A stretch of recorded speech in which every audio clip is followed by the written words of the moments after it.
This is the Big O Show. This is the Big O Show.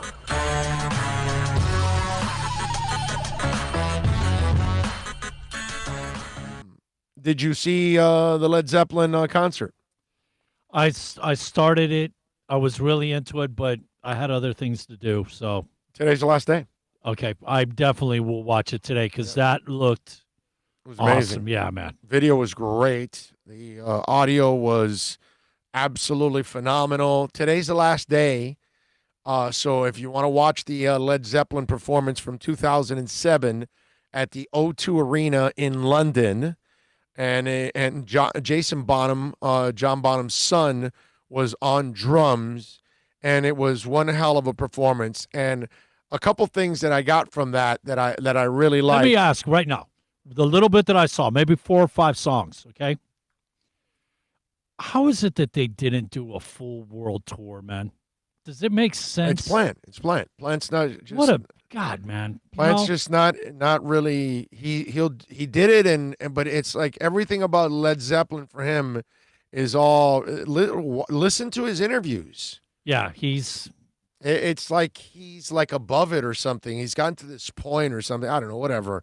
But anyway, a couple things that I got from it, and it was on Jason Bonham's side.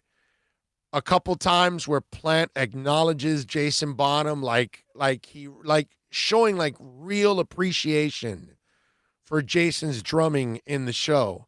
And for me, I got to interview Jason one day, and when I bring him on, I got to ask him about that because there had to have been a part of him that felt really good about that acceptance from those guys and filling his dad's shoes, right? And then at the end of the concert, if you notice, right, everybody, says goodbye, thank you, all that. And when Bonham's walking out, you can tell that was like the greatest moment of his life. And again, I got to ask him about all of that because it was one of those, like it was almost like he had to take a step back and said, holy crap, I just did 2 hours with Jimmy Page, John Bonham, and Robert Plant. Like the 3 guys my dad made history with, I was able to fill my dad's shoes. And this must have been this is the greatest moment of my life. That's kind of the message I got from him after he was walking off stage.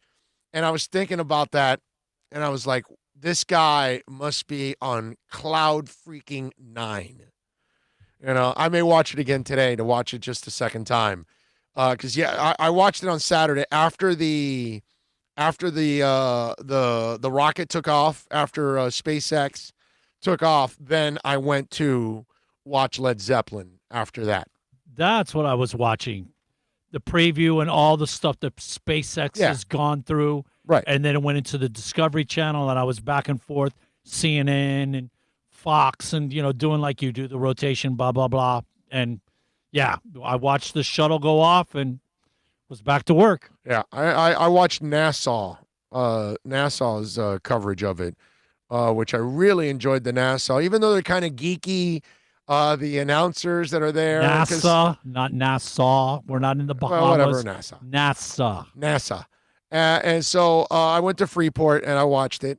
And so, but they did a nice job. The multiple screens that they had going on.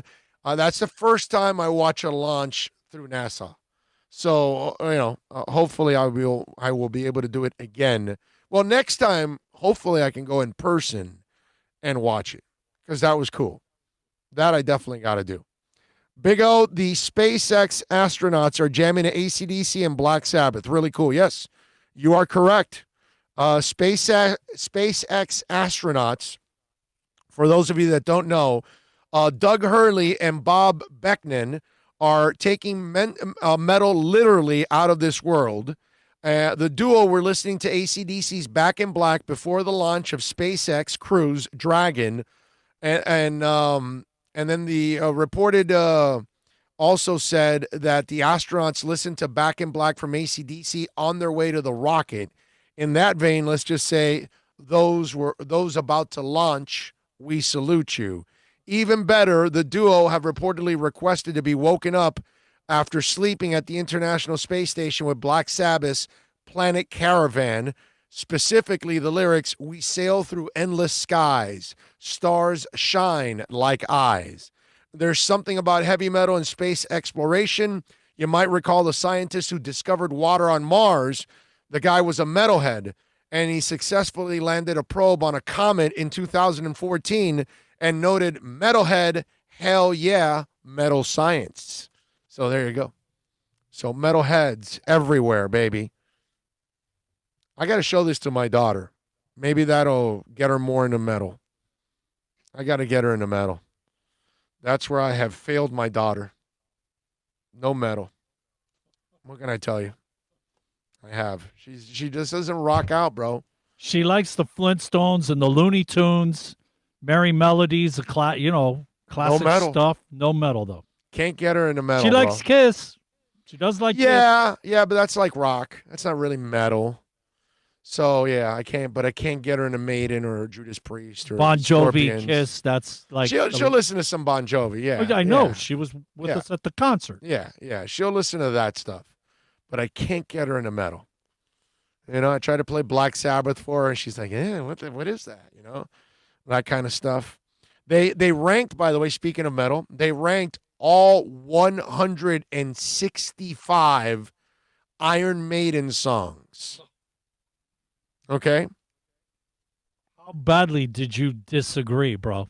Well, no, it's not so much that I disagreed.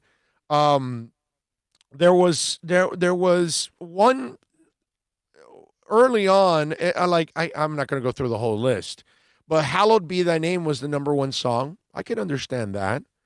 Number 2 was "Number of the Beast." Number 3 was "Ryan of the Ancient Mariner." Number 4 was "Killers." Number 5 was "Phantom of the Opera." Number 6 was "Power Slave." Number 7 was "Children of the Damned." Number 8 was "Trooper." Number 9 was "Seventh Son of a Seventh Son." And number 10 was Iron Maiden. I mean, you can split hairs and argue about certain things, but that's a really solid 10. "Hallowed Be Thy Name," I get goosebumps. That's right. I the mean, intro, the way they always get together.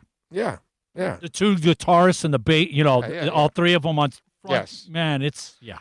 Idols of the March and Rothschild were number 11. Remember Tomorrow, which is actually in my top 10, was number 12. Where I got surprised was at 13, "If Eternity Should Fail," from the Book of Souls album. And I love that song, don't get me wrong, but it probably would not be in my top 40. Okay? Not sure if I can even put that in my top 50. But it's a hell of a song, and I love it. But I can probably come up with a whole bunch of other ones that I would have put there. Now, Blaze Bayley, when Bruce left, "The Angel and the Gambler" was the number 165. So you would figure that a Blaze song would be number 165. If it was a Paul Di'Anno or Bruce Dickinson song at 165, I would have been pissed. Well, yeah.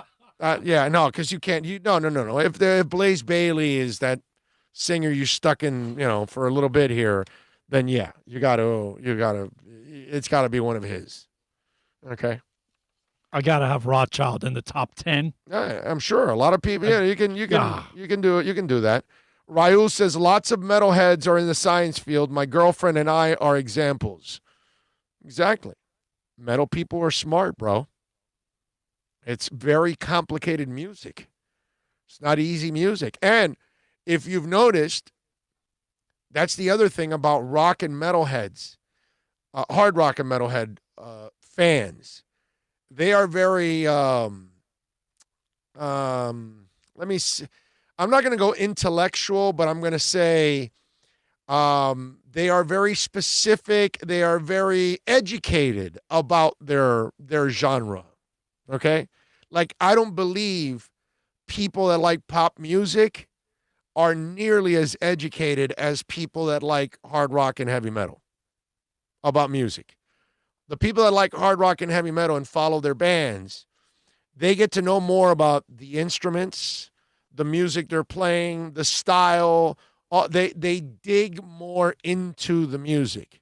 People that listen to Britney Spears and listen to, just stuff like that, they don't go into the music at all. They stay on the surface. They don't delve in at all. They're not worried about who the producer is. They're not worried about any of the changes in the band members, and because a certain style change and they can pick up on it. None of Spice that. Girl fans aren't really worried about. No. It's a weird thing, and most people that like pop music or even dance music, or they don't even think about that. Now, people that like hard rock and metal, they're not students. They don't know anything about the music at all. They just know the song and that's it. They like it and it's over. Not rock and metal people. They want to know more about it. Okay? A metal person will tell you, oh, no, Jakey Lee was this album for Ozzy. And Randy did this, and Brad Gillis did this, and Zakk Wylde did this. You know, and it's just the education is a whole different. And so is the conversation. That's the beauty, too. You know what I mean? As a guy that likes all genres of music, you can't talk music with people that like pop music. They don't know shit.